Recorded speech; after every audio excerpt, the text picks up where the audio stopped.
Assalamualaikum warahmatullahi wabarakatuh. Ah, Melihat hasil PH dan apa yang terjadi di kelas ketika PH, Ibu ah, ingin menjelaskan kembali tentang teorema Pitagoras. Jadi teorema Pitagoras ini nanti kita juga akan bahas juga PH-nya ya sekalian. Baik, apa sih teorema Pitagoras itu? Pitagoras itu apa gitu ya? Dia itu uh, rumus apa kayak gitu ya? Pitagoras itu nak diambil dari nama seorang filsuf Yunani ya, namanya Pitagoras. Jadi teori ini atau rumus ini hadir karena kegabutan dia ketika dia sedang menunggu di istana ya waktu dipanggil oleh rajanya saat itu. Jadi ketika dia itu lagi gabut gitu ya, nggak lagi ngapa-ngapain, dia ngelihatin ke ubin ya, dia ngelihatin ke ubin seperti ini.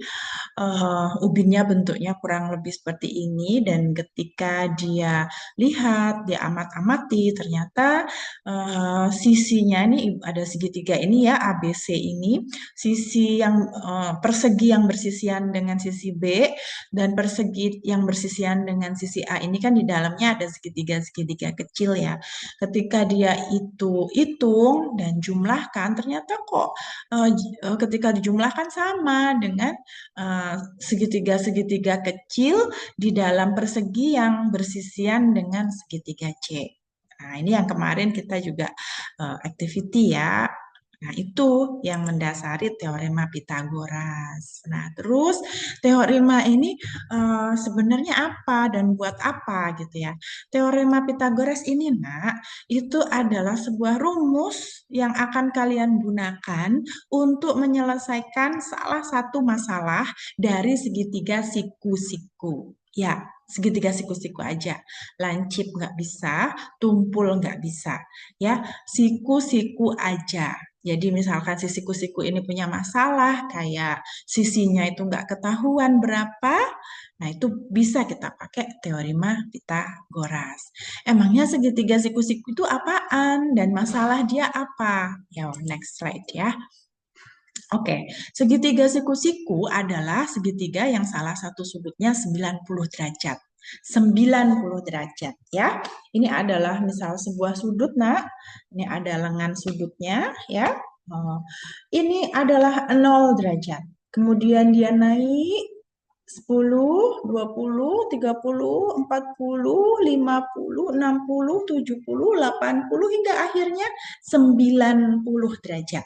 Tegak lurus ya. Ditandai segitiga siku-siku itu dengan nih di di sudut siku-sikunya ada kotak kecilnya. Jadi kalau ada segitiga, ada kotak kecil seperti ini.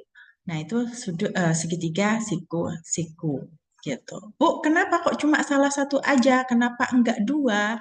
Misalkan nih, Nak, di sini sudut siku 90. Kemudian di sini juga sudut 90. Nanti enggak jadi segitiga. Jadinya segi empat. Ya, jadi segitiga siku-siku 90 derajat dan tentu saja sudut yang lain ketika dijumlahkan jumlahnya adalah 90 derajat. Karena apa? Karena sudut-sudut dalam segitiga ketika dijumlahkan, misalkan ini sudutnya, ini sudut ya, kemudian di sini juga sudut, di atas juga ada sudut. Maksud Ibu ini sudut 90. Nah, sudut yang ini, yang Ibu tunjuk ini dan sudut yang Ibu tunjuk ini, dia ketika dijumlahkan jumlahnya juga 90. Jadi 90 ditambah 90, 180. Nah, sekarang kita kenalan dengan sisi-sisinya. Nah, sisi dari segitiga ada tiga kan, segitiga siku-siku ini. Nah, ini eh, sisi yang mengapit sudut 90 derajat disebut sisi siku-siku. Satu, dua. Atau kita sebut juga sisi tegak. Atau kita sebut juga kaki-kaki. Nah, sisi yang berhadapan, ini 90 ya. Nah, ini ada yang berhadapan, nih hadap-hadapan gitu ya. Nah, itu disebut sisi miring atau sisi terpanjang atau hipotenusa. Semuanya sama ya. Oke, selanjutnya. Nah, masalahnya apa emangnya segitiga siku-siku itu? Biasanya masalahnya tuh, nak, kita cuma tahu panjang satu atau dua sisinya. Nah, terus sisi yang satu ini kita cari tahu. Kayak misalkan kemarin waktu kita nyari tahu panjang apa prosotan ya, waktu PH ada soal prosotan gitu kan, kita mau beli nih prosotan, terus ditanya sama tukang prosotannya ukurannya yang berapa nih gitu. "Wah, aku nggak tahu ukurannya berapa, tapi aku maunya tingginya itu ya sekitar 3 meter, terus lahannya 4 meter, kayak gitu. Itu berapa ya?" Nah, itu bisa diselesaikan dengan teorema Pitagoras ya. Oke, jadi sisinya kan tiga, kadang sisi C-nya nggak ada. Kadang yang diketahui cuma sisi A-nya aja, disuruh nyari sisi C dan B-nya. Kadang kayak gitu, ya kan? Nah, kita next ya. Oke, dia hang. Oke, yap. Oke, oke, sebelum kita membantu segitiga siku-siku, kita kenalan lagi ya. Tadi udah Ibu singgung, yang pertama ada sisi siku-siku, satu, dua sisi siku-siku, dan satu sisi miring. Oke, jadi sisi miring ingat, sisi miring adalah sisi yang berhadapan dengan sudut siku-sikunya. Oke, oke, dari segitiga ini, sisi A, B, dan C, mana sisi miringnya? Kita cari sudut siku-sikunya di sini, dan obviously sisinya adalah C, sisi miringnya. Nah, itu kan tadi kalau begitu bentuknya. Terus kalau dibalik kayak begini, berapa? Yang mana sisi miringnya? Sudut siku-sikunya di sini, sisi miringnya adalah yang A, atau sisi terpanjangnya yang Terus, kalau bentuknya digeser lagi seperti ini, sisi miringnya yang mana? Nggak ada. Ini miring ini, Bu. Ini miring nih, kayak yang C nih, Bu. Bukan. Kita lihat sudut siku-sikunya di mana, ya. Oh, sudut siku-sikunya di sini. Berarti sisi miringnya atau sisi hipotenusa atau sisi terpanjangnya adalah yang A. Oke. Kemudian sisi terpanjangnya yang mana? A, ya. Lalu sisi siku-sikunya yang mana? C dan B. Oke. Kemudian sisi tegaknya yang mana? Sisi tegak tentu saja kebalikan dari sisi miring. Sisi tegak, sisi siku-siku, kaki itu semuanya sama, C dan B. Bagaimana kakinya? C dan B. Kaki ya. Dua kayak kita. Kita punya dua kaki, sah? Oke, sekarang udah kenal ya, kita akan lanjut. Oke, ke bunyi teorema Pitagoras. Sebelum ke bunyi teorema Pitagoras, kita jawab dulu soal dari pH kita. Perhatikan gambar segitiga siku-siku berikut ini, mana sisi miring atau sisi hipotenusanya. Ya, tentu saja jawabannya adalah C. Nah, tadi temanmu yang mau membantu menjawab dan menjawabnya mendapat tambahan poin ya di PH-nya. Sekarang perhatikan gambar segitiga siku-siku pada soal nomor 1. Manakah sisi tegaknya? Nah, sisi tegak, sisi siku-siku, nah, itu sama ya. Kaki-kaki, mana kakinya? A dan B ya. A. Oke. Selanjutnya adalah teori Pitagoras. Ibu lanjutkan lagi ya. Bunyi teori Pitagoras. Jadi kalian jangan bingung ke A, B, C kuadrat ditambah A kuadrat, B kuadrat. Jangan bingung di situ dulu. Kalian yang harus pahamin adalah kuadrat bunyi teori Pitagoras. Jadi teori Pitagoras itu bunyinya adalah kuadrat sisi miring sama dengan jumlah jumlah ya, jumlah kuadrat sisi yang lain. Kuadrat sisi miring sama dengan jumlah kuadrat sisi yang lain. Ya, jangan lupa, jangan ketinggalan di jumlah itu sisi kuadrat sisi yang lainnya. Kuadrat sisi itu apa sih, Bu? Gitu ya, ya nanti ya. Sisi miring itu C. Sisi yang lain adalah A dan B. Kuadrat sisi miring. Sisi miring kuadrat. Eh, Kuadrat sisi miring kuadrat, sisi kuadrat dari sisi miring semuanya sama. C, sisi miring kuadrat. Jadi kalau di sini sisi miringnya adalah CC dikuadratkan. Itu arti dari kuadrat sisi miring. Jadi ini sisi miringnya apa? Kalau di sini A juga A kuadrat, B kuadrat, C kuadrat, dan seterusnya. Apapun namanya, sisi miring kuadrat. Ya, sama dengan jumlah jumlah kuadrat sisi yang lain. Sisi yang lain yang mana? A dan B. Sisi yang lain A kuadrat. Kuadrat sisi yang lain. B kuadrat. A kuadrat ditambah B kuadrat. Oke? Jadi bunyi dari teori Pitagoras, kuadrat sisi miringnya sama dengan jumlah kuadrat sisi yang lain. Oke, jadi kalau di sini sisi segitiga siku-sikunya dikasih nama A, B, dan C, maka bentuknya akan seperti ini. C kuadrat sama dengan A kuadrat ditambah B kuadrat. C adalah sisi miringnya, A dan B adalah sisi yang lain. Oke, jangan lupa, jangan langsung ditambahkan, dikuadratkan dulu. Nah, sekarang gimana kalau Ibu ubah seperti ini? Ibu namain sisi-sisinya seperti ini. Di sini nggak lagi C, Ibu ubah jadi A. Kemudian ini B, ini adalah C. Nah, kalau seperti ini bagaimana? Pertama, lihat dulu di mana sudut siku-sikunya. Oke, sudut siku-sikunya. Yang sisi yang berhadapan dengan sudut siku-siku disebut sisi miring atau sisi terpanjang atau hipotenusanya. Oke, nah ini adalah A kuadrat. Kuadrat sisi miringnya. A kuadrat sama dengan jumlah kuadrat sisi yang lain. Sisi yang lain C kuadrat, sisi yang lain B kuadrat. Jadi A kuadrat sama dengan C kuadrat ditambah B kuadrat. Ya, jangan bingung. Oke, udah tahu ya sekarang teori Pitagoras. Sekarang ke rumus Pitagoras. Oke, bagaimana cara menggunakan teori Pitagoras?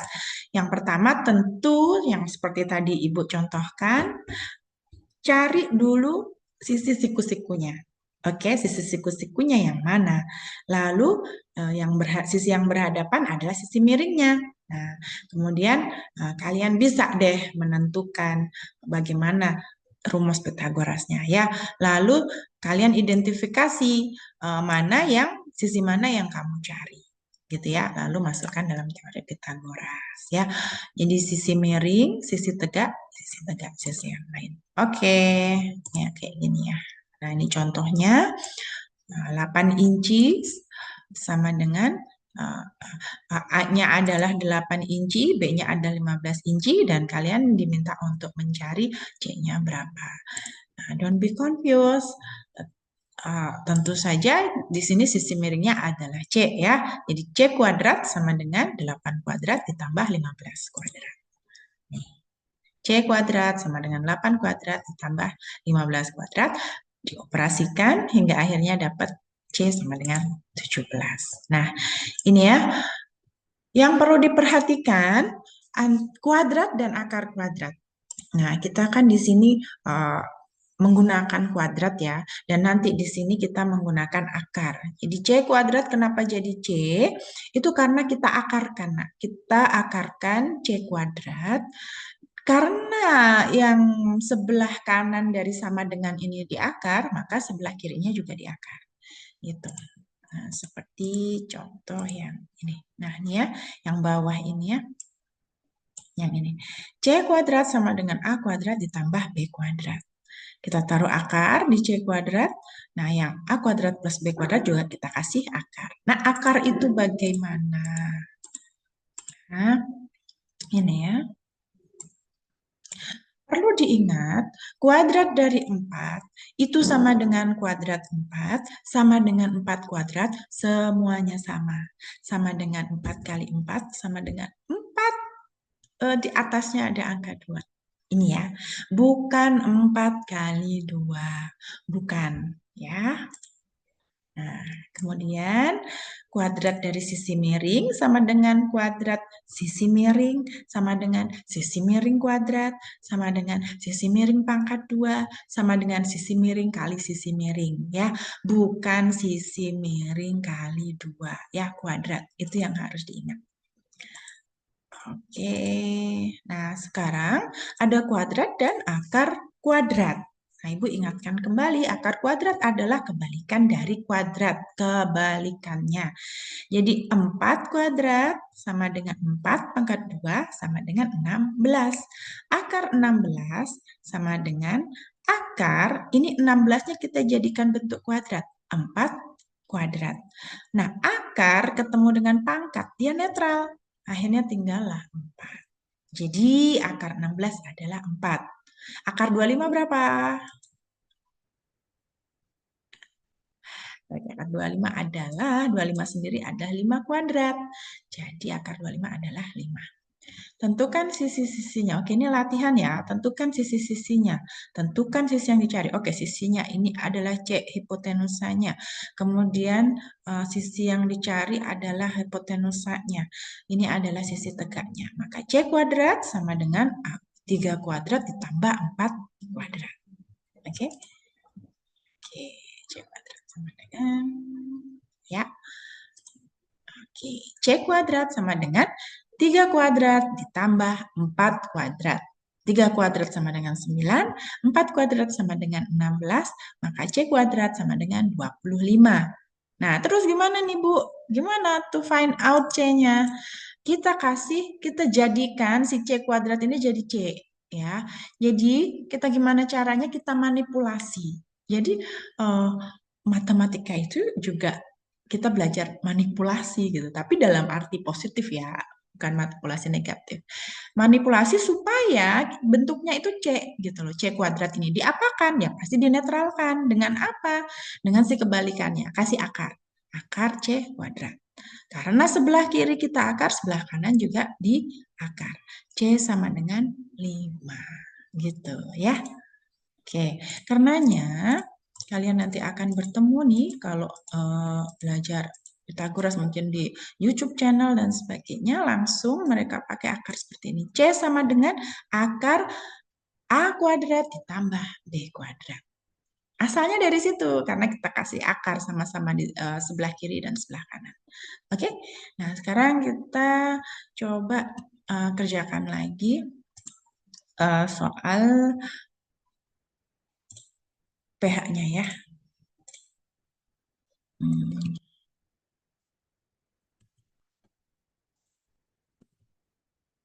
Oke, kita kerjakan lagi soal pH. Yang ketiga, soal yang ketiga ya.